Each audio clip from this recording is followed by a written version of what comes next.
नमस्कार, मैं हूं आपके साथ नेहा दुबे। एपीएन के लोकप्रिय कानूनी प्रोग्राम लीगल हेल्पलाइन में आप सभी का बहुत स्वागत है। इसमें हमारे कानूनी विशेषज्ञ रोजमर्रा की जिंदगी की समस्याओं से जुड़े कानूनी मसलों पर आपकी शंकाओं का समाधान करते हैं। आप भी इस प्रोग्राम से जुड़ सकते हैं और फोन करके कानूनी राय ले सकते हैं।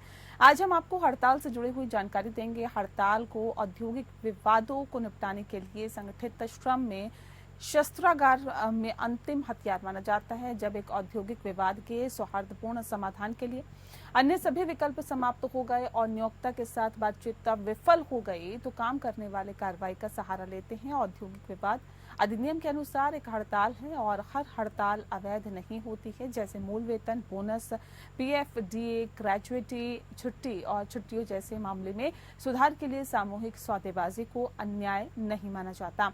और अगर इस तरह की मांगों को मानने के लिए किसी कंपनी को प्रेरित करने के लिए हड़ताल का सहारा लिया जाता है या कम से कम खुली बातचीत के लिए उचित मानना चाहिए।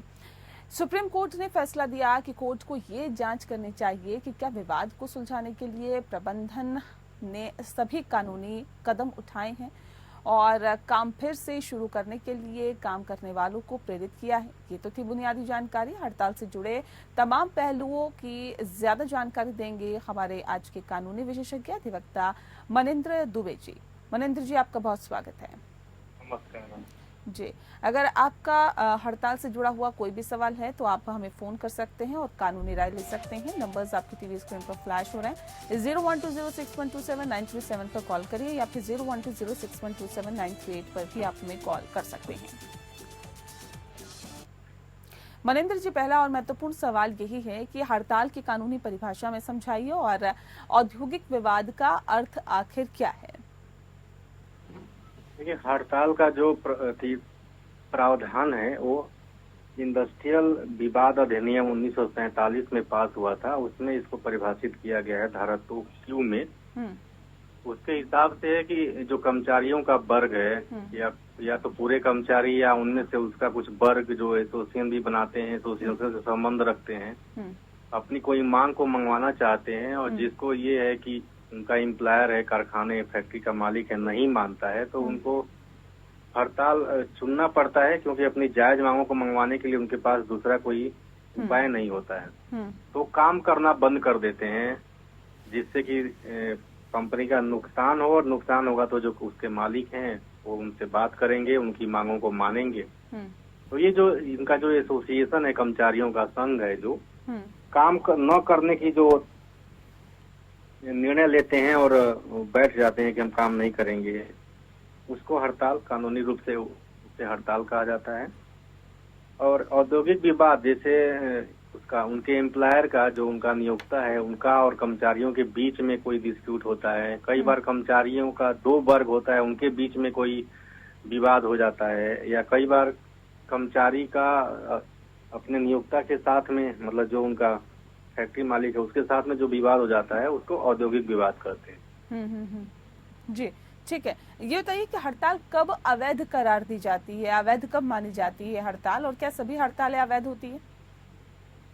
सभी हड़तालें तो अवैध नहीं होती हैं। जो कर्मचारी वर्ग है वो अपनी जायज मांगों को, जैसे उसकी वेतन वृद्धि घोषित कर दी गई है कि वेतन वृद्धि दी जाएगी, नहीं दी जा रही है, उनका कोई बोनस है, जायज मांग है, और जो उनका बनता है उसका पेमेंट नहीं हो रहा है समय से, तो इस तरह की मांगों को मंगवाने के लिए यदि वो हड़ताल करते हैं शांतिपूर्ण तरीके से, और यदि कानून को अपने हाथ में नहीं लेते हैं या फैक्ट्री का कोई नुकसान तोड़ फोड़ जैसा नहीं करते हैं, तो हड़तालें अवैध नहीं होती हैं। बट वही जहाँ पे वो लॉ एंड ऑर्डर को अपने हाथ में लेते हैं, जैसे बहुत बड़ा समूह है, वो फैक्ट्री को कोई तोड़ फोड़ करता है, कोई नुकसान करता है, किसी को शारीरिक क्षति पहुंचाता है, किसी को गलत तरीके से मारपीट करता है, या कई बार ऐसा भी होता है कि उनकी मांग तो जायज है लेकिन वो जो फैक्ट्री है वो आवश्यक चीजों को, जैसे कि हॉस्पिटल है, चाहे दूध की सप्लाई है, चाहे पावर की सप्लाई है, इस तरह की चीजें वहां से हो रही हैं, और उसमें वो कह रहा है कि नहीं, अभी हम 1-2 महीना विचार करते हैं आपकी मांगों के, और फिर भी वो न मान के और यदि हड़ताल करते हैं तो वो हड़ताल उनकी अवैध होती है। या जिसको सरकार स्पेशली प्रतिबंधित कर देती है कि अभी आप इस पे कुछ नहीं करेंगे जब तक हम विचार कर रहे हैं, तब तक के लिए। जी, तो और अच्छा, उसको वो नहीं मानते हैं, जी ये या बताइए कि उनके बीच में कोई ऐसा मसला हाँ मसला है जो हाँ। न्यायालय के लिए, मतलब न्यायालय में विचार के लिए जा चुका है, मतलब मामला कोर्ट में फाइल हो चुका है, या इनके बीच में कोई सुलह की बात चल रही है, तो ऐसे मुद्दों पे यदि वो हड़ताल करते हैं तो हड़तालें अवैध घोषित कर दी जाती हैं। जी ठीक है। हड़ताल करने की मजदूरों के क्या अधिकार होते हैं? अगर हड़ताल वो करते हैं तो उनके हक क्या होते हैं, उनके अधिकार क्या होते हैं? ये बहुत पुराना मतलब कंसेप्ट है, क्योंकि ये औद्योगिक विवाद अधिनियम 1947 में लागू हुआ और 1947 में ही हमें स्वतंत्रता मिली थी अंग्रेजों से। बहुत ही मतलब लड़ाई, धरने, प्रदर्शन करने के बाद, तो ये जो धरना, प्रदर्शन या हड़ताल या शांति प्रदर्शन का जो चीज है ना, इसकी हिस्ट्री बहुत, इसका बैकग्राउंड बहुत पीछे से आ रहा है। तो इसको मतलब एक कानूनी रूप देने के लिए हमारे संविधान में एक अनुच्छेद 19 है, 19 एक ग में एक प्राविधान है कि हमें अपने स्वतंत्र विचार रखने, भाषण देने, सभा या संघ बनाने का अधिकार है, प्रदर्शन करने का अधिकार है। किसके लिए? अपनी जायज बातों को, मांगों को दूसरे को बताने के लिए, अपनी मांगों को मनवाने के लिए।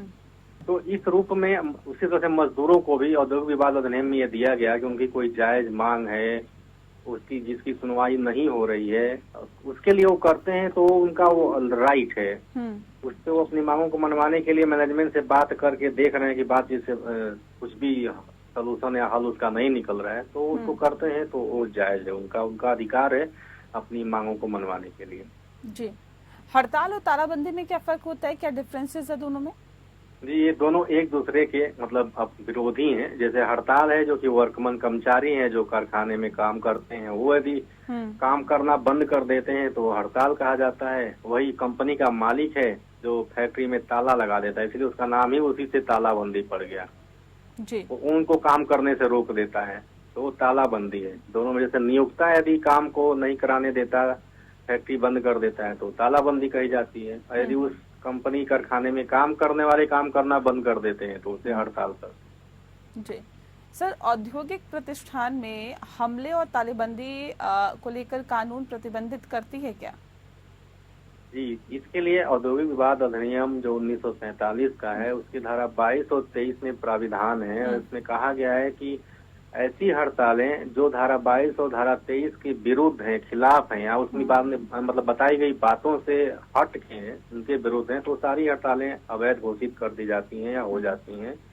धारा 22 में दिया गया है और धारा 23 में वही कि इन दोनों के बीच में, जैसे कर्मचारी के और कंपनी मालिक के बीच में कोई इस तरह का मामला है जो मध्यस्थन के लिए आर्बिट्रेशन को सम्मिलित मतलब उनको सौंपा जा चुका है, या ऐसा कोई मामला इनके बीच में जो कोर्ट में लेबर मतलब श्रम न्यायालय को दिया जा चुका है, या ऐसा कोई मामला है जिसमें कि कोई अवार्ड, कानून का कोई निर्णय, मतलब कोर्ट का या आर्बिट्रेशन का कोई निर्णय आ चुका है, तो उसका अभी कंप्लायंस होना बाकी है, तो उसके लिए ये चाहे कि हड़ताल कर दें तो वो नहीं कर सकते हैं। उसको लिए उसके रोक है।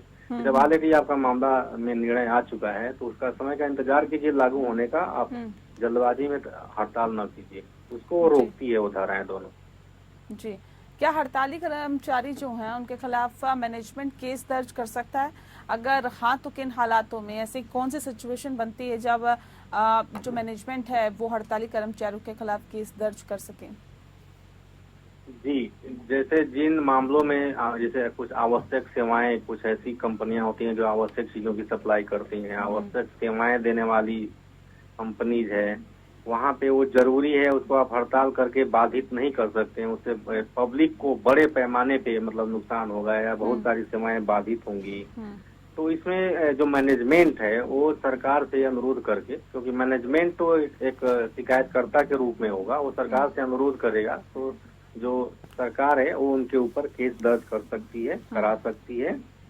और जो मतलब जैसे कि उन्होंने हड़ताल करते समय कानून को अपने हाथ में लिया, जो क्षति नहीं करनी चाहिए थी उन्होंने उस तरह की क्षति की, किसी मतलब कंपनी के मालिक को किसी को शारीरिक रूप से क्षति पहुंचाई, या ऐसा मतलब हड़ताल करके ऐसा उन्होंने कोई कार्य कर दिया जिससे पब्लिक को बहुत बड़े पैमाने पर नुकसान उठाना पड़ा, कोई रोड मतलब सड़क को बाधित कर दिया, फैक्ट्री को जला दी, इस तरह की चीजें करते हैं तो उनके ऊपर इसके लिए कंप्लेंट या मतलब केस दर्ज किया एक्शन लिया जा है। सकता है। बात आज हो रही है हड़ताल की, और हड़ताल की बात हो रही है तो बहुत तफसील से अभी ब्रेक पे जाने से पहले मनिंदर दुबे जी ने हमें बताया था, हमारे दर्शकों को बताया था हड़ताल क्या होती है, कैसे होती है, किन धाराओं के तहत होती है, और तमाम सवाल इनसे लेते हैं। मनिंदर जी, अब सवाल इस बात को लेकर कि क्या हड़ताल पर जाने पर 14 दिनों का नोटिस देना अनिवार्य होता है?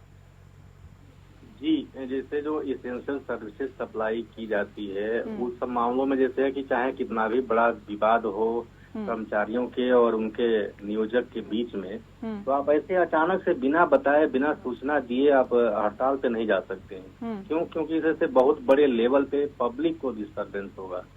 उसमें हॉस्पिटल से लेके इस तरह की सर्विस है कि कितने लोगों की जान जा सकती है। जैसे ऑक्सीजन सप्लाई है, आप उस वाली फैक्ट्री में काम करते हैं, पावर सप्लाई है, आप उस फैक्ट्री में काम करते हैं, पता चला कि आप हड़ताल कर दिए और कितने हॉस्पिटल्स का या ट्रेन चल रही है, मेट्रो चल रही है, पावर ही मतलब अचानक से कट गया, इतनी सारी चीजें ठप हो जाएंगी। तो इस बातों से बचने के लिए इस तरह के जो काम करने वाले लोगों को ये डायरेक्शन गाइडलाइन दी गई है कि आप यदि किसी बात से खिन्न है, आपकी बात मनवाना चाहते हैं या आपकी बात को अनसुना किया जा रहा है, तो आप स्ट्राइक करना चाहते हैं तो उसके लिए 6 हफ्ते का, या धारा 22 में बी में दिया गया है 1B में कि आप 14 दिन के एटलीस्ट एडवांस नोटिस देंगे कि जी हम लोग, मेरी बात ये नहीं सुनी गई तो हम लोग ठीक आज के 14 दिन बाद स्ट्राइक करेंगे। या आपने किसी मामले में दे रखा है कि हम लोग 1 महीने बाद या 2 महीने बाद स्ट्राइक करेंगे, तो जो आपने टाइम दे रखा है तो अब उससे पहले आप स्ट्राइक नहीं कर सकते हैं। इस तरह से जो औद्योगिक विवाद अधिनियम 1947 की धारा 22 है, उसमें ये सब कंडीशंस दी गई है कि इस तरह की आवश्यक सेवाओं की पूर्ति करने वाले कारखानों में काम करने वाले कर्मचारी को इस तरह की गाइडलाइंस को फॉलो करना होगा, उसके उल्लंघन में वो हड़ताल पे नहीं जा सकते हैं। जी सर, हड़ताल कितने प्रकार की होती है, और प्राथमिक हड़ताल, माध्यमिक हड़ताल और अन्य सामान्य प्रकार के हड़तालों के बारे में बताएं। हड़ताल कई प्रकार के होती हैं, इसको कई तरह से अलग अलग डिफाइन किया गया है। इसमें प्राथमिक हड़ताल एक सबसे पहला ये है कि मतलब जिस कंपनी मालिक के, जिस नियोक्ता के खिलाफ आपको हड़ताल करनी है उसके खिलाफ सीधे स्ट्राइक कर देते हैं। जो उस कंपनी के कर्मचारी हैं, सीधे उस कंपनी के खिलाफ उनको यदि हड़ताल करना है तो सीधे वो स्ट्राइक कर जाते हैं, हड़ताल कर जाते हैं उसके खिलाफ में। वो हुआ मतलब प्राथमिक या डायरेक्ट मतलब उसके खिलाफ में है। एक दूसरा होता है जैसे माध्यमिक, कहीं किसी कंपनी में कोई कर्मचारी स्ट्राइक पे, हड़ताल पे बैठे हुए हैं, इनको दूसरे कंपनी वालों को लगता है कि उनकी मांग जायज है, हम लोग क्योंकि कर्मचारी हैं तो दूसरे कर्मचारी के सपोर्ट में कुछ करना चाहिए, तो वो अपना एक कोई इंडिकेशन लिए, जैसे कई बार होता है कुछ फीता बांध लेते हैं, कुछ काली पट्टी बांध लेते हैं, या आधा घंटा काम विलम्ब से शुरू करते हैं, या आधे घंटे पहले निकल जाते हैं। जी जी। तो इस तरह का उसको सपोर्ट देने के लिए कि वहाँ पे जो हड़ताल चल रही है उसमें हम लोगों का भी सपोर्ट है। इसी तरह से कई बार एक होती है, एक आम हड़ताल है, एक सामूहिक हड़ताल है, जिसे सामूहिक अवकाश पे जैसे सारे कर्मचारी एक साथ अब्सेंट हो जाएंगे, या सारे कर्मचारी एक साथ अवकाश के लिए छुट्टी ले लेंगे कि हम लोग सब एक साथ छुट्टी पे जा रहे हैं। या कई बार जब बहुत बड़े लेवल पे और बहुत बड़ी बात मनवानी पड़ती है और वो इस तरह की सर्विस, इस तरह की कंपनी में काम करते हैं जहाँ पे हड़ताल करके और सेवाएं बाधित नहीं कर सकते, मजबूर हैं, वहाँ पे वो भूख हड़ताल पे कुछ उसके कर्मचारी कुछ को बैठा दिया जाए, वो भूख हड़ताल पे है जी, हमारी मांग जायज है, हम आपका काम प्रोडक्शन भी नहीं रोक रहे हैं, लेकिन हमारे कुछ बंदे इस तरह से भूख हड़ताल पे बैठेंगे, जो जब तक आप नहीं मानेंगे तब तक हो रहेंगे। तो वो ये मतलब एक तरह से बहुत ही लास्ट ऑप्शन होता है भूख हड़ताल इस तरह का, क्योंकि काफी सीरियस होता है, इसमें जान जाने या बहुत सीरियस रूप से बीमार होने की संभावना होती है। बट ये इससे बहुत सारी चीजें नियोक्ता को माननी पड़ती हैं, क्योंकि वो कभी नहीं चाहता है कि उसके 10 या 20 कर्मचारी सामूहिक रूप से भूख हड़ताल पे बैठें और उनको अपने शरीर से भी उनको नुकसान हो। तो इस तरह से ये बहुत सारे प्रकार की हड़तालें होती हैं जो जरूरत के हिसाब से ये कर्मचारी अपनाते रहते हैं। ठीक है, ये बताइए कि हड़ताल होने पर मैनेजमेंट की क्या जिम्मेदारी होती है? बहुत बड़ी जिम्मेदारी चूंकि मैनेजमेंट की होती है, इसीलिए कि कहीं न कहीं उसका फॉल्ट होता है, वो उसका दोष होता है, जिसके चलते कर्मचारी हड़ताल जैसी बात को अपनाते हैं। क्योंकि हड़ताल का मतलब है न काम करना न करने देना, तो इतना बड़ा स्टेप कर्मचारी तभी उठाते हैं जब मैनेजमेंट की तरफ से घोर लापरवाही होती है। जैसे उनकी कोई छोटी मोटी मांग है, अनसुना कर दिया, फिर उसके बाद उनकी कोई बड़ी मांग है, जेन्युइन मांग है, अनसुना कर दिया, अननेसेसरी उनके ऊपर शर्तें थोप दिया, अपनी बात मनवाने लगे या मनमाना करने लगे, जिससे कर्मचारियों को परेशानी होती है। उनको लग रहा है कि वो शोषण भी किया जा रहा है, उनको उनकी मजदूरी, उनका बोनस या उनको जो चीज ड्यू है, कानूनन ड्यू है, जिसका उनको पहले मिलता भी था, इस बार विलम्ब किया जा रहा है देने में या नहीं दिया जा रहा है। या कंपनी के जो मैनेजमेंट है उसमें से कुछ लोग ऐसे हैं जो ठीक से बर्ताव अच्छा नहीं करते अपने कर्मचारियों के साथ, तो उसकी जिम्मेदारी होती है उसको अवॉइड करना। या यदि कर्मचारी हड़ताल पे चले गए हैं तो मैनेजमेंट को चाहिए होता है कि क्या ऐसी किस तरह से बात करे, किस तरह से उसका समाधान निकाले कि हड़ताल जल्दी से जल्दी खत्म हो और कर्मचारी भी संतुष्ट हो। क्योंकि कर्मचारी संतुष्ट रहेंगे, वर्क करेंगे तो फैक्ट्री चलेगी और मैनेजमेंट अपने स्ट्रांग पोजीशन में होगा।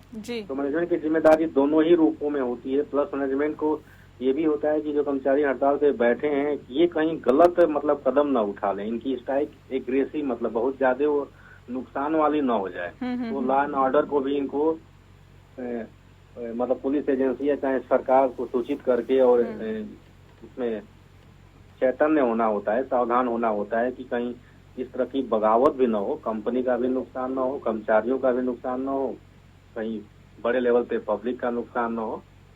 तो इसमें मैनेजमेंट बहुत अच्छा जहाँ पे होता है वो हड़ताल की उनकी सारी बातों को तरीके से मान के और जहाँ पे उनकी मांग एकदम ही जायज नहीं होती है वहाँ पे उनको समझा के अभी ये उनकी मांग आज के लेवल पे जायज नहीं है तो उनको संतुष्ट करता है और हड़ताल को कोशिश करता है कि जल्दी से समाप्त करवा दें। जी अच्छा, ये बताइए कि एस्मा या एसेंशियल सर्विसेज मेंटेनेंस एक्ट के बारे में बताएं और कुछ, और अब कब ये जो है लागू होता है, क्या बंदिशें इसमें लगाई जाती हैं? देखिए इसका एक तरह से ना कहा जाए तो ये है जिसे आवश्यक सेवा अनुरक्षण अधिनियम 1981 में लाया गया, ESMA essential services maintenance act.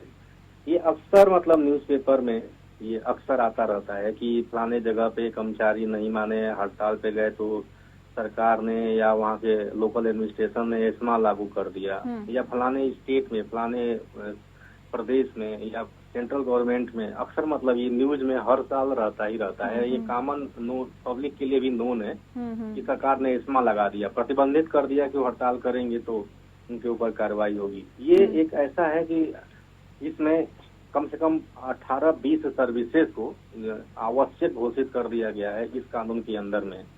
उसको मतलब क्लासिफाई वर्गीकृत किया गया है कि इस तरह की सर्विसों में काम करने वाले कर्मचारी हड़ताल नहीं करेंगे किसी भी कंडीशन में।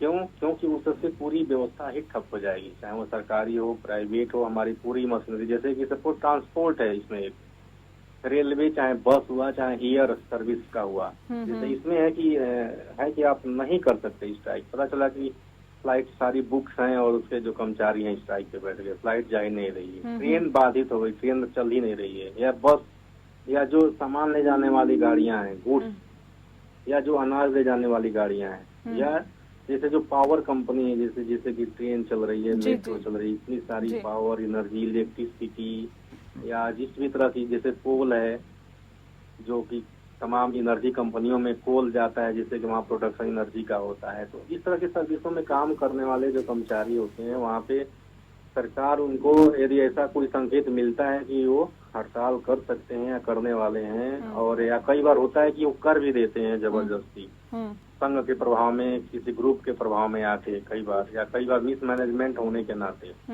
तो सरकार को मजबूरी में इस कानून को लाना पड़ता है उसको रोकने के लिए कि आप एटलीस्ट हड़ताल न करो, बाकी जो मांगे होंगे उसको कंसीडर किया जाएगा। सरकार आनंद फानंद में कई बार बोर्ड बना देती है, कई लोगों की कमेटी बना देती है, बट हड़ताल को रुकवा देती है। और वहीं पे कुछ ऐसे भी कर्मचारी हैं जो किसी के बहकावे में या गलत आश्वासन दे दिए जाने के कारण में नहीं मानते। तो एस्मा ऐसे वक्त पे इस्तेमाल किया जाता है जैसे कि आपने बताया कि एसेंशियल सर्विसेज होते हैं और उसकी वजह से लोगों को दिक्कत ना हो, तब एस्मा लागू किया जाता है। बहरहाल बहुत शुक्रिया आपका मनिंदर दुबे जी, आपने बहुत ही विस्तार से, बहुत तफसील से हमारे दर्शकों को जानकारी दी हड़ताल के बारे में। इसके लिए आपका बहुत बहुत शुक्रिया। लीगल हेल्पलाइन में फिलहाल के लिए इतना ही। नमस्कार।